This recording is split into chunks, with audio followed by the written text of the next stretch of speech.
Hey guys, Kyle back. I've prepared a path making tutorial.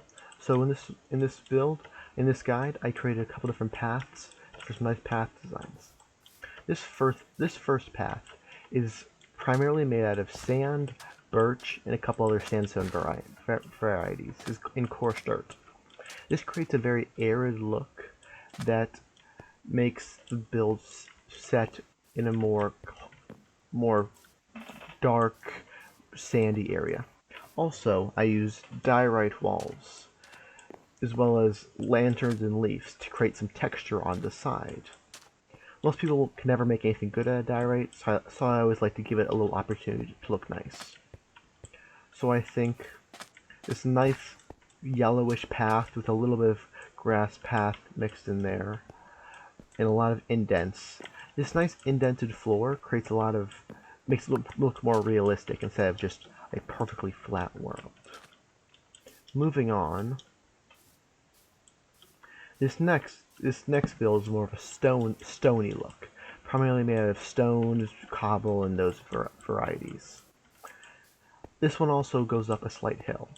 So I think this build would be better used in a medieval build or maybe climbing up a mountain. And of course I sided the build this time with stone bricks instead of diorite. And these little light posts I think add a lot to the build. It's pretty easy, just stone, fences, and then a little hangover and a lantern. Very simple, adds a lot of texture to the build.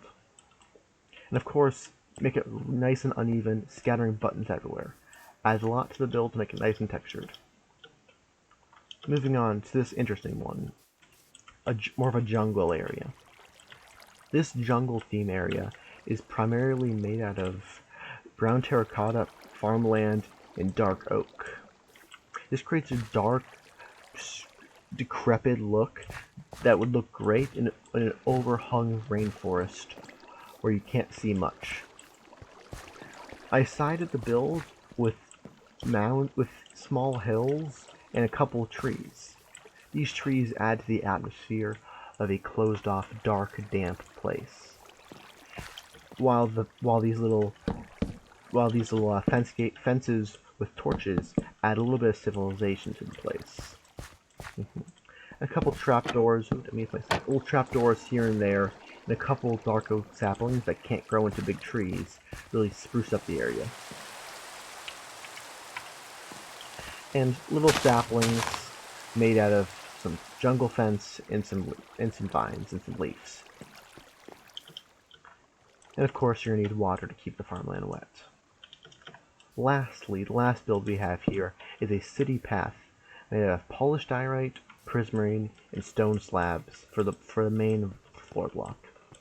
This creates a nice industrial but not overly sterile look. I also use the new soul lanterns as a little lighting source in this. I sided the build with a simple little cobblestone mixed in with a little polished diorite to bring it together. You never want to have your roads just on the ground without anything by them. It'll make the builds look disconnected and unimportant. So you frame the build with something simple on the sides to make a decent looking texture look great. Okay, well that's all I have for now. Until next time, troop dismissed.